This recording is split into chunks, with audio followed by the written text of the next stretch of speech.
Hello, everyone, and welcome. This is Michelle Holling-Brooks here from Unbridled Change, and you're listening to Soulful Practices podcast. More beings are awakening to the call of their hearts and soul to live a life that is in alignment with their true self, launching themselves on a spiritual wellness journey for evolving their systems from being subconsciously survival-led to being consciously soul-led with all aspects of their life, with like true holistic health and wellness and being. That's the physical, emotional, mental, spiritual. And yes, we want to be in alignment too within our careers, our financial life, social life, and family life, and in recreation too. While the spiritual journey of becoming aligned with our true self throughout all facets of our life is absolutely amazing, it can also feel overwhelming, lonely, isolated, and leaving us not really know where to go next on our path of awakening. This podcast is dedicated to helping you along that journey. I've been on my spiritual and wellness journey for over 25 years now and been doing this full-time as a soul companion, guide, and coach with my clients since I started Unbridled Change in 2008. And one of the main questions I'm always consistently asked is, hey, Michelle, what type of spiritual or healing and wellness practices will best support me on my journey of aligning to my true self? This podcast is the answer to that. Each week, I will share with you a new episode that brings you into the behind the scenes of my own personal soulful healing practices, and I invite you to join me in them. Each week, I'm going to be sharing with you a new soulful practice that is based off of what I like to call different pocket teachers. These are short mindful quotes, a spiritual key concept or healing concept, or a short text from a spiritual and growth teacher and wisdom teaching. And they are designed to help serve as a guide for us, a companion to us throughout that week, to help you courageously connect with the soul-led choices that will best help serve you in making the choices that will bring you into more balance so that you can live, love, and lead your authentic life. Truly going from having that desire, the intention to have a soul-led life, to embodying and unbridling your beautiful soul-led life. Again, I'm your host, Michelle Holling-Brooks, and I'm so glad you found us. Let's dive into the soulful practices for this week. Hello, everyone, and welcome to a new episode of Soulful Practices, your pocket teachers for helping you courageously connect and live your life. So this week I have a new quote to help us build our soulful practice around for the week. And this one is all about helping us continue to work on the theme that we've been cultivating in this first quote kind of season of soulful practices. And that's this theme of really becoming present and cultivating that courage to be with the choices that are really coming from our heart, right? Really helping us say, this is how I want to show up for my life. This is how I want to partner with it. This is how I want to connect with things, both the ideas of my soul and my heart, and be able to hear those more so that we can start to have more inner trust. And this has kind of been the theme for the first 12 episodes. We're on episodes 10, so we're working our way through that, right? And so this week I am picked a choice from what might not seem like a mystic, but mystic comes in all shapes, forms, and fashions, the late Spencer Johnson. And so he's best known for his books, Who Moved My Cheese, and the different ones that came from that, but he also had a bunch of children's books out there as well, all around this idea of helping us connect to our true heart's desires and being able to work with what is our value system, what do we care about, what is happening right now, and how do we stay in that moment and connected to our true choice. And so this quote is from the book Who Moved My Cheese, and it is, what would you do if you weren't afraid? What choices would you make if you weren't afraid? What experiences would you open yourself up to if you weren't afraid? What connections, possibilities, synchronicities would start to come into your life if we could say, hey, if fear wasn't the main way we saw the world and interact with it, how then could we be free? Could we liberate ourselves to step into motion that matches what? Matches our heart's desires, matches our soul speaking to us, and really helping us craft and embody a life that is more in harmony with who we truly be versus our survival or trauma adaptations or conditioning that came from our early world. All these different things that get in the way of us being able to connect in.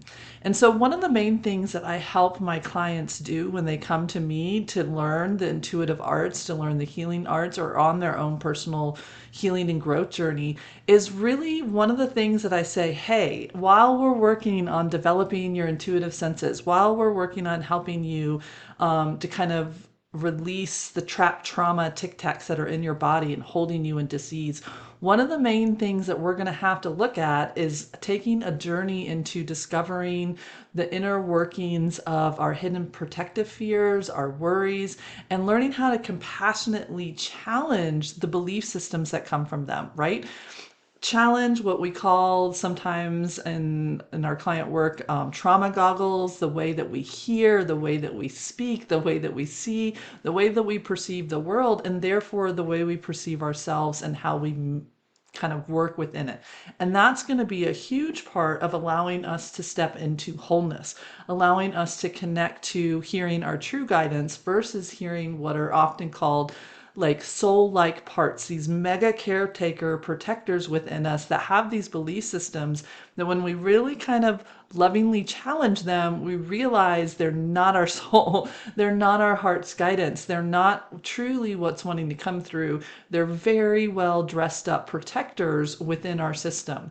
And so that then just creates, when we follow that guidance or we hear and perceive the world through that lens, what we're doing is we're creating more illness, more anxiety, more dis-ease / separation and inner division within our system, and really creating hidden tricky traps for us that we just kind of walk into and fall into, that gives our fear more authority over our system, how our cells are acting, how we're perceiving ourselves, how we're choosing our choices in the first place.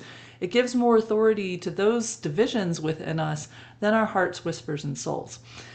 And I love this quote, what would you do if you weren't afraid? Like, what choices would we make if we didn't do that? Because it matches and it shakes hands with one of the first Reiki principle that Sui, the founder of Reiki, teaches and really brings in through his spiritual worker practice of the 5 Reiki principles. And one of the very first ones is, for all of today, I will not worry. So right now in Connecting with Joy, which is my online membership community in which I have a longer monthly podcast and teaching, monthly coaching calls. It's really great. I love that community. It's a beautiful community. We're really doing a deep dive right now with the Reiki principles and how do we bring those in so that we can attune ourselves to more joy, more laughter, more love, more well-being, more health.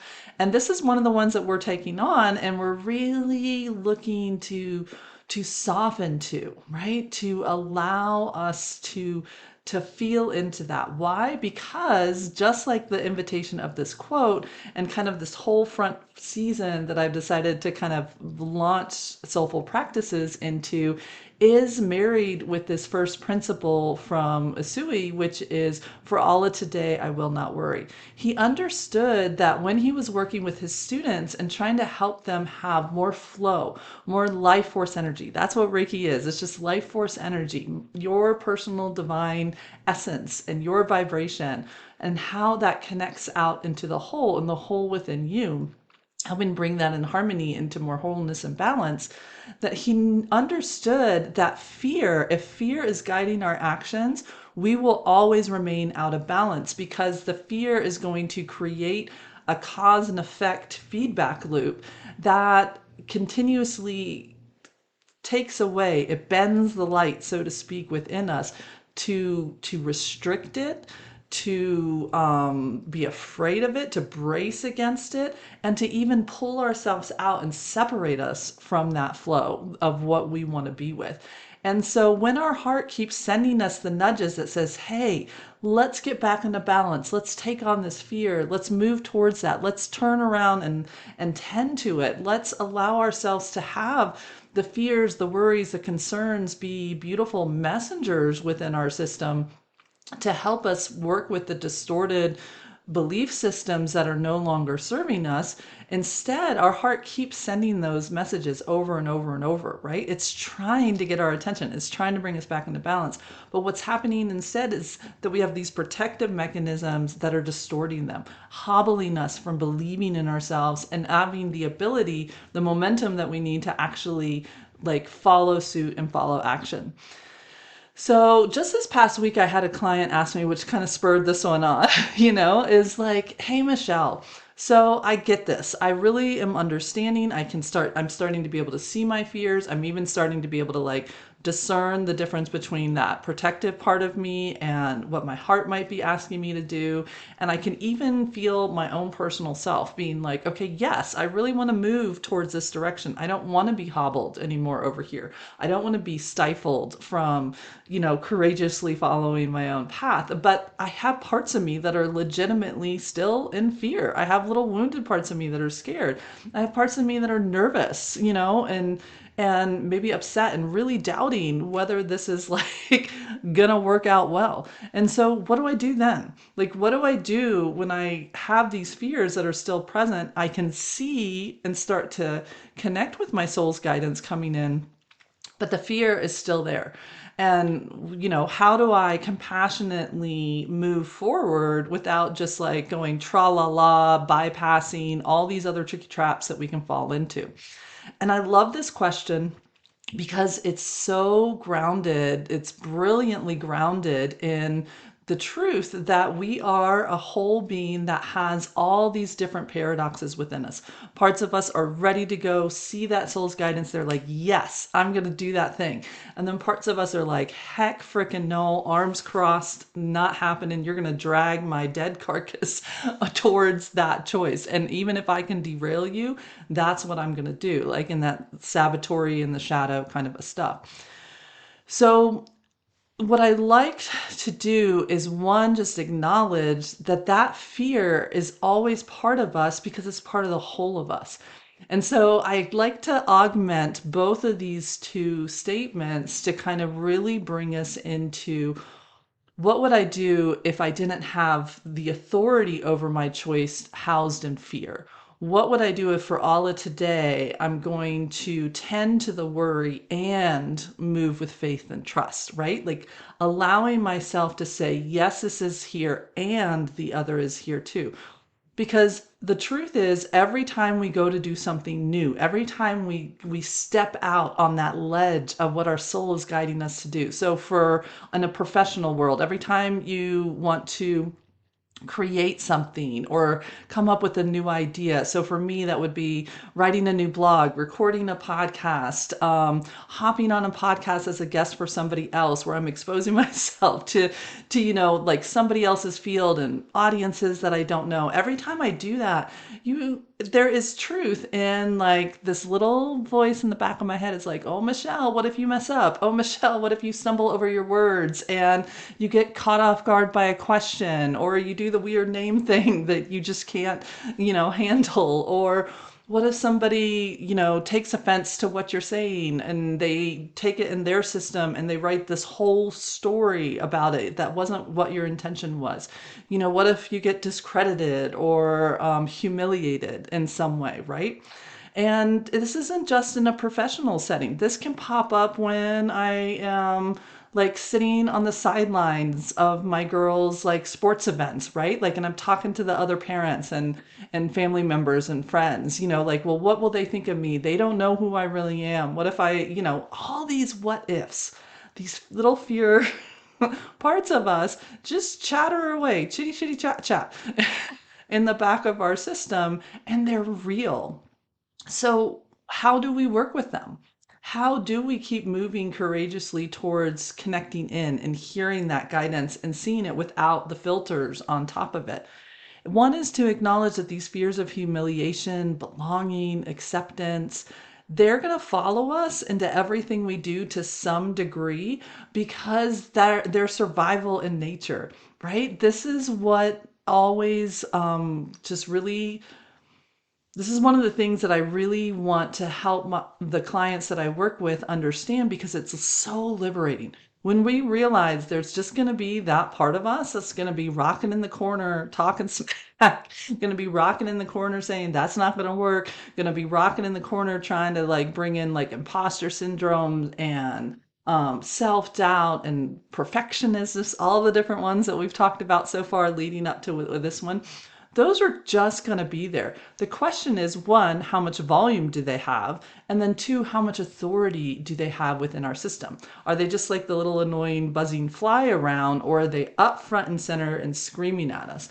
And when we find them up front and center and screaming at us, can we tend to them, ask them to step back? I like to use the bus analogy. These are pieces that we gather throughout our life and the passengers on our bus. Step behind the yellow line. I'm willing to hear your questions, concerns, and confusions, but I'm not going to be bullied or abused within my own system by these different passengers that I've picked up, some knowingly and some are just inherited. They're just sitting in there from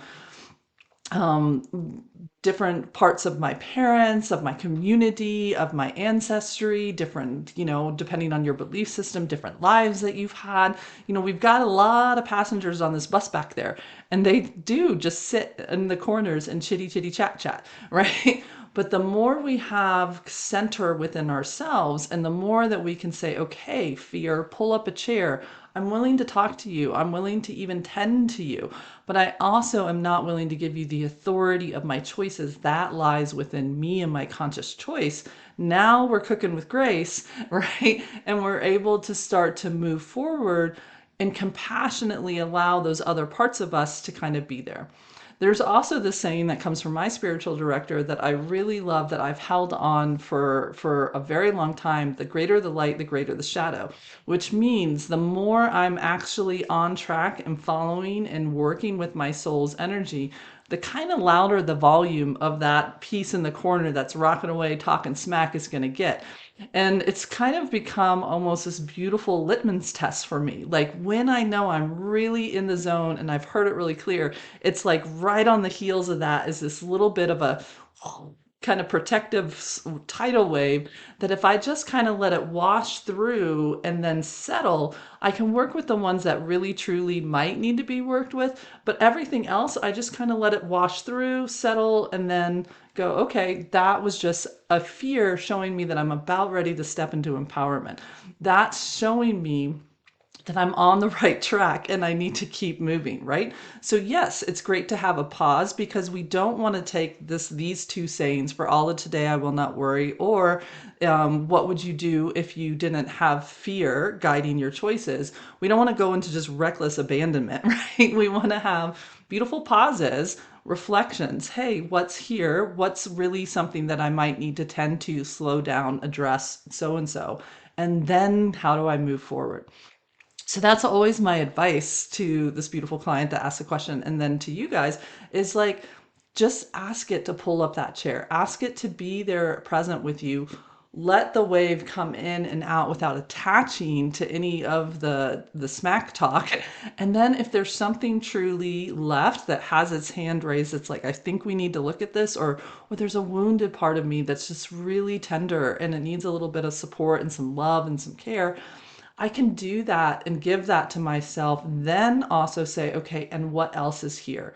Now I can see the parts of me that are ready to move, the parts of me that are like, yes, I can feel the resonance with this choice. Yes, I think this is what connection opportunity I want to have.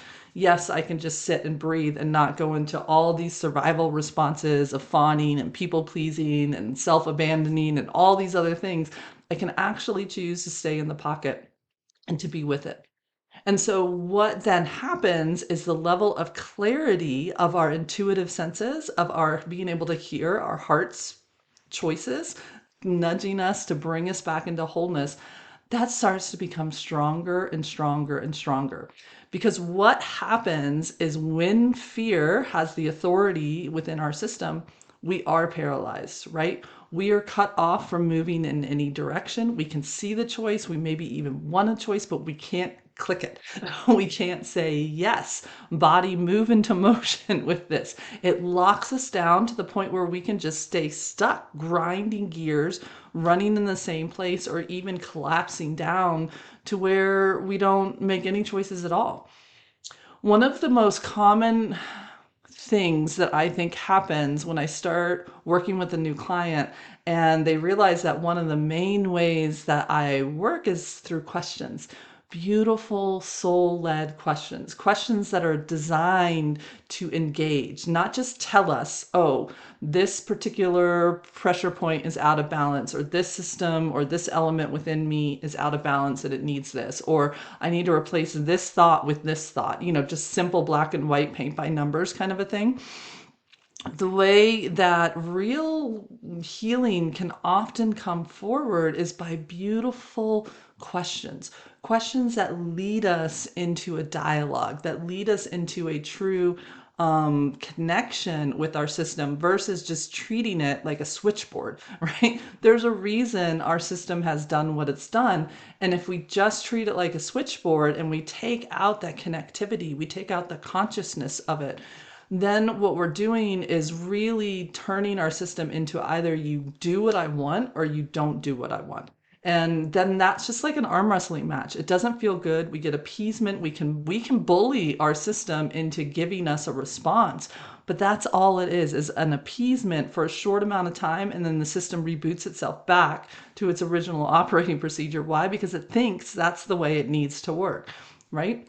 In order to truly get the buy-in from our system, physically, emotionally, mentally, and spiritually, to make the changes that we're asking it to make, to evolve ourselves to the next level of health and well-being, and freedom, sensitivity, and the positive, to be able to sense, see, feel, hear, know our own guidance and how to work with that, one of the main things we need to do is learn how to ask these beautiful questions. 9 times out of 10, the first time these questions bubble up and I'm like, hey, so what do you think about this? Let's explore this for a little bit. What do you think this part of your system might be asking you? The number one answer I get is, I don't know. And it's just right there. I don't know. I don't know, Michelle. I don't know why it's asking that question. I don't know what the answer to that is. I don't know. I don't know. I don't know. And instead, what I can feel is that what's coming forward is that's the fear. The fear says, if we start to investigate, if we start to get curious and explore, then you're going to actually start to unwind. Then you're going to find these different pieces where there's a kink in the hose. You're going to find the different beliefs, the wounded parts of ourselves that created and doubled down on that belief system, that fear-based protective mechanism. We're going to find those. They're organically going to come up because they want to be found, right? So the first thing of I don't know, I love to pause when we get that and soften. And what I can see energetically and also see within them is there is a part of them that does know. It knows the question to ask to keep the conversation going. It knows the body sensation, the somatic energy of responding to that, of a felt sensation within our body. Then from there, it builds out to, okay, well, what is the belief system that goes with that sensation? So now this is behind the scenes of why I have the 4 bodies check-in, right? The 4 different beings of us is to get into that dialogue, because our mind will try to block us right off the bat. I don't know. And instead of taking that I don't know to be like, oh, well, let's go get curious. Let's go see what's there. Let's see what's present in the system. We just stop, we shut down, we back off, and we don't keep going. And one of the things that we've been working on through all of the soulful practices, and then as we continue, is the way to work through this block, right? If fear wasn't in control, I don't know, then curiosity can come in and it can say, okay, well, then what would be helpful? What is here? What is present? What solutions, if you want to call it that, want to come forward so that I can start to support myself. I can tend to my body. I can liberate those inner healing capacities that are within it. I can allow myself to step into the courage of my heart, of what wants to be seen, felt, and heard. I can also start to step into my dreams and allowing my dreams to come down through from ideas into physical form and start working one step at a time to bringing them into full manifestation, to give them body embodiment, right? And the other thing is that when we say, I don't know, and we stop there, any read that we get based from that energy is going to be skewed. It's not going to be accurate. It's not going to be a good intuitive hit. It's going to come through the lens of the mental being, through the lens of the protective layers, and therefore it's not going to be a clean read. It's not going to be impersonal. It's not going to be willing to let the system point us in a direction and follow the bouncing ball, like I like to call it. Sometimes we have no idea. We ask this question. I have people come into me, oh, I have shoulder pain, I have neck pain, I have knee pain, I have this, and this going on. And we kind of soften, and I was like, okay, well, let's feel in and around your body. What's talking to you right now? They think they're going to the target place, and all of a sudden they're like, well, I don't know why, but my left hip is really talking to me right now. Like it feels like gritty. It feels like it's getting tight. It's really uncomfortable. I want to kind of like stretch and move out of the way, but I don't know why I'm there. And I'm like, oh, okay. Now we're following the body, right? Now we're starting to see where it's taking us. So let's get curious. If that little left hip could have a little bubble around it, like a little thought bubble, what would come into that thought bubble?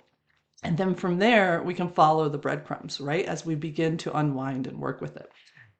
So, this is kind of the main way in which really we start to be able to work with ourself as this beautiful, innate healer within ourselves, of being able to follow the messaging, the somatic messaging, followed by getting insights into what our mental being protective is up to, and then opening up to our heart being. What is present within our heart?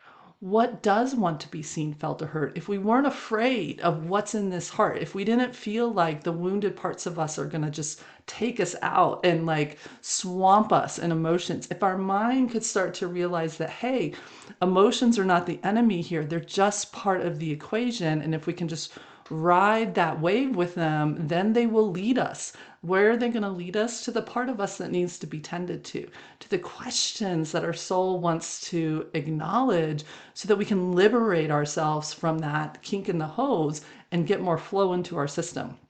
More well being, more balance, more wholeness, more freedom, right? Freedom of choice. And this is really what I work on in both Connecting with Joy. We do it over there in a smaller way, but really in Unbridled Soul, which is my online community for teaching the healing and spiritual arts. We do a deep dive into this, but this is the first place where we got to start. So here we go. We'll bring it in and sprinkle it into soulful practices too. So remember, healing means wholeness. So if we can befriend fear and say, pull up a chair, and then we can bring in curiosity and move past that first protective layer of I don't know. Then when we hit the next protective layers of the sabotory parts of like perfectionism, imposter syndrome, well, who do you think you are? This is never going to happen. They're going to only think all those fears of humiliation and belonging we talked about before. We can meet each and every one of those. So it's, instead of getting locked in a paralyzing battle within our system, we can breathe through that, work through those trauma adaptations, and allow ourselves to move into flow. So let's practice. Let's bring this in and see how this works. So what I'd love for you to do, and you can pause the video if you need to, or you can just kind of write this down, is to kind of make a short little list right now in this present moment. Okay, they all do. There is a motive to my madness. There is a reason I'm going in the order that I'm going in with our quotes. Is in this present moment is the only place I have choice. In this present moment is a place where I can course correct. I can bring myself back from division into empowerment, right? And so right now, what are some maybe little choices? There might be some big ones circling you, but look for the little ones because we want to build momentum. We want to build inner trust and faith and willingness to like say, hey, when that big one comes in and it sets me back and I'm like, oh man, I don't I don't know if I can do that, and I really have fear really close to me. We want to have enough momentum and belief in our system to say, yep, I'm leaping. And how this work says is that not my job. My job is to follow my guidance. That's my job. And just let myself be in that creation cycle. It starts with the little choices. So just take a moment and feel in like what little choices would be available to you right now if fear wasn't your guiding factor on even a small level or a big, huge, in your face level, right? What little choices would you liberate and have available to you? Again, this can be in the professional field. You can take it into that. You can take it into the personal field. You can take it into health and wellness, right? Whatever side is calling to you. And again, the best way to look for these things, if your system's right off the bat saying, well, I don't know. I mean, I can't think of any choice, Michelle, that is circling me right now.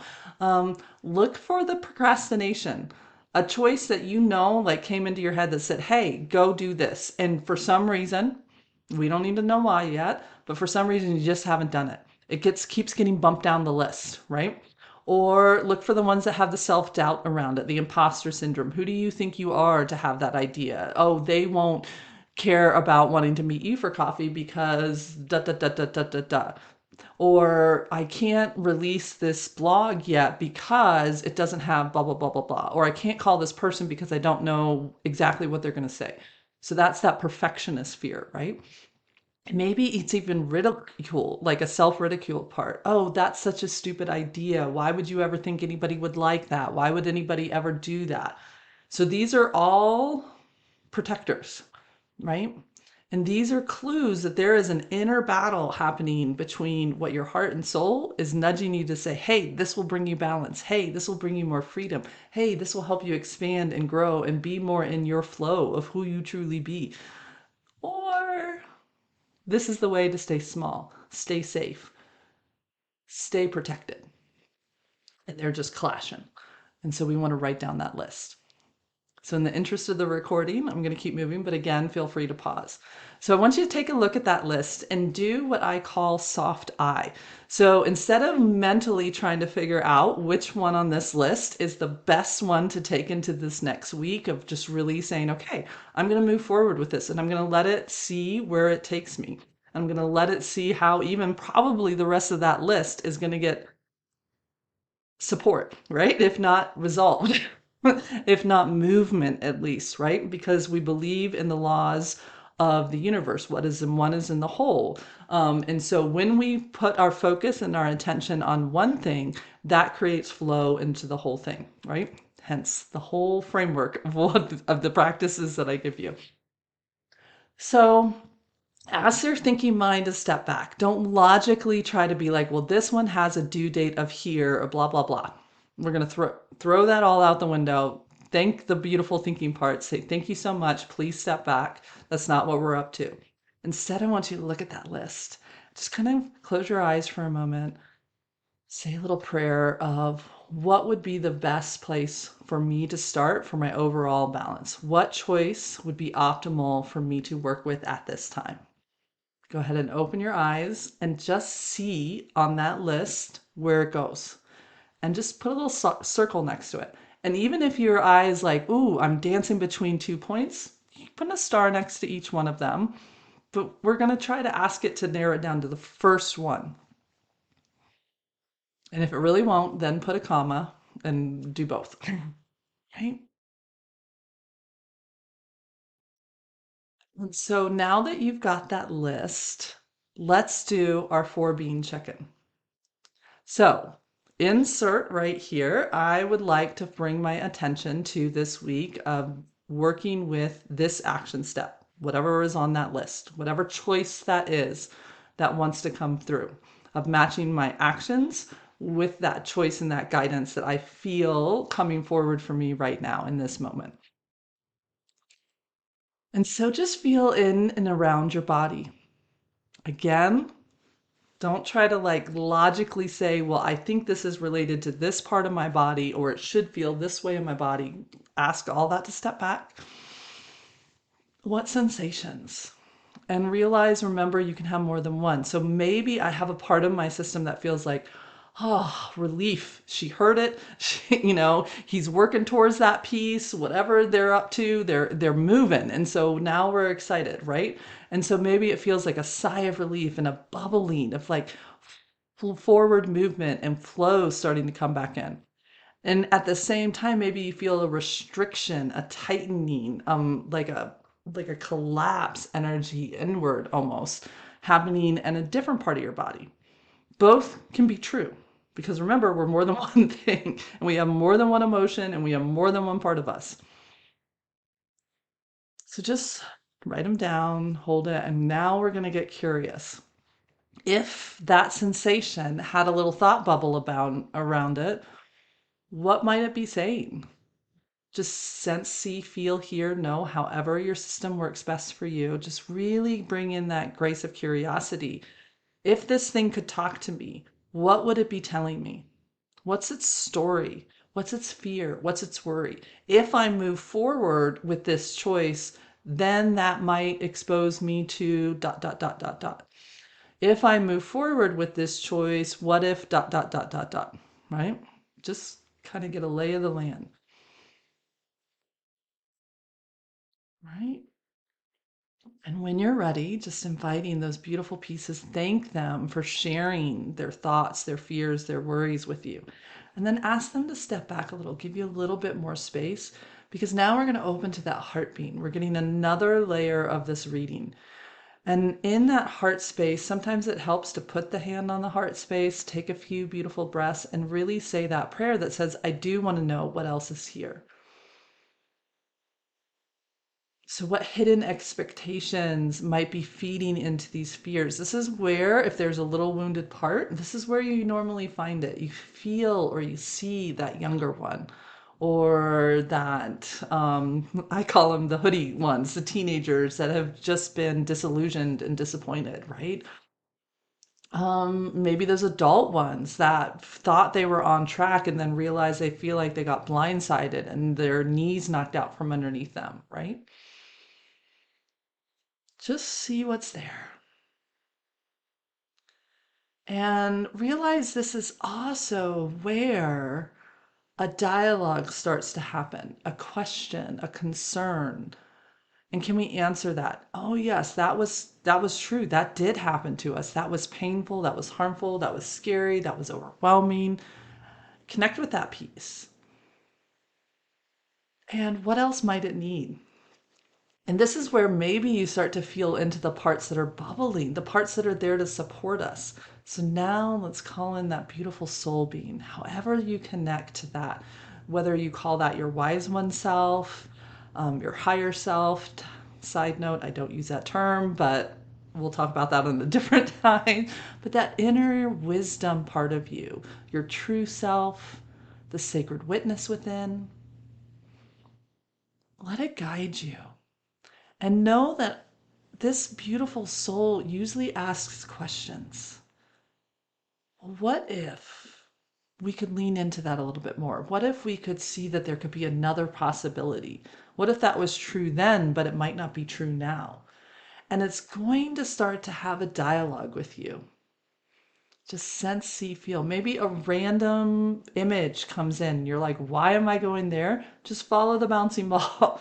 Let your system bring forward and unwind the way it is and just kind of breathe with it and stick with it because we want to tend to it. And ultimately, our soul is there to guide us into what is supportive for us to free up movement, to free up our choice. If I follow the guidance this week, how is that going to release this toxic inner vision and doubt within me? So if it feels good to you, you can invite in beautiful Reiki energy now. It's been there kind of all along because I have it always running in the background for those that want to interact with it. I don't push energy into anybody's field.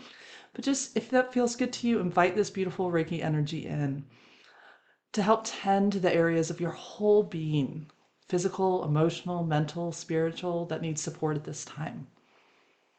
And help it kind of infuse that courage, that curiosity, that desire to bring in beautiful forgiveness and also movement, right? Liberation in. So you can join me this week in setting this beautiful intention to allow yourself to move into action with the different steps that are a part of you right now in your world that some other part of you might be afraid to take at this moment. So we're setting that intention now. We're looking at that list. We're setting your intention to base off of that. And I invite you to join me this week in this beautiful soulful practice of helping to liberate our true choice and bring more freedom into our daily lives. Setting this intention now to allow yourself to move into committed action with the different choices that are a part of you. And even if a part of you is afraid to take that step. So we're allowing the yes and to be there. I ask that my attention be guided into seeing first the choices, right? I'm asking to be able to connect in and see my heart center, to see my soul's guidance. So what choices and opportunities are coming to me throughout this week right now that match my soul's guidance, the different prayers that I might be having, the inspiration and growth goals that I might have, so I can see them and be like, wow, I think that's one of them. And then I also would like my intention to help me see when I have a protective fear present, going chitty chitty chat chat, and how close it is to me. Is it cutting me off from even like skewing my vision of how I see myself, stalling me out from taking the actions that would match my guidance? And then we want to know, what is the cost? I want help illuminating, what is this costing my system when this fear separates me from taking action with that choice? Physically, emotionally, mentally, spiritually, what does it do to my life, to my body, to my soul, my psyche? So in those moments, help me pause. And instead of whacking myself on the head, like what's wrong with me, da da da da, all those stories, I want to pause, soften, open up to my beautiful heart self, to my beautiful soul that comes with love and compassion, so that I can look inward in those moments to illuminate the parts of me that are lost in those protective stories, that are lost in time, somewhere on my timeline, sprung out, just hemorrhaging. And I can also see the parts of me that are willing to help, support, and have courage to move forward. The yes and, both sides of those equations. And then I want to ask for this beautiful energy to help me flow with the inner compassion, courage, and kindness that will help me tend to the wounded parts so that they can release their protective spells, and also open to the parts that believe in me, connecting and honoring them as well. So I can take hold of that reins again, or that wheel, and be back in the driver's seat. So I need and asking for this support and this blessing this week to help guide and help me listen and match my inner guidance and my actions. So this is the practice that is coming forward this week to help with. I'd love to hear in the comments, what action steps or did you kind of feel called to select and pick, and how this practice is helping you, one, just kind of identify where those separations are, start to be able to move past that paralyzation fear, and really help establish more willingness within you that you need to step into that beautiful committed action that matches our true self. I look forward to hearing what continues with this week with this new pocket teacher from Spencer Johnson. What would you do if you weren't afraid, if it didn't have authority over your choices, and begin to work with you.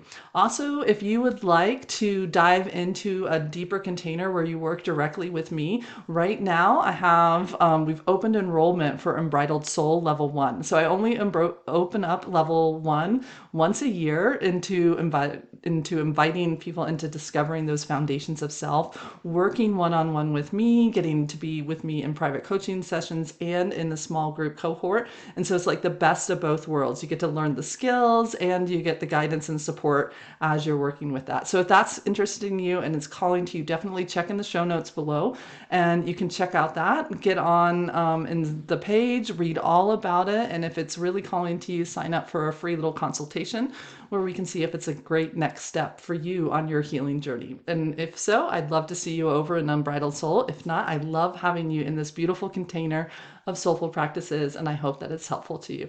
All right, offering you light, love, and joy. Bye.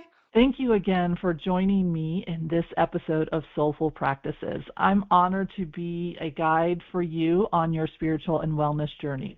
Your commitment to becoming soul-led within your life is a gift to both yourself and to every being. Together, as we become more aligned with our true self, we truly do create those ripples of light, of love, of joy that goes out to all beings and empowers us all.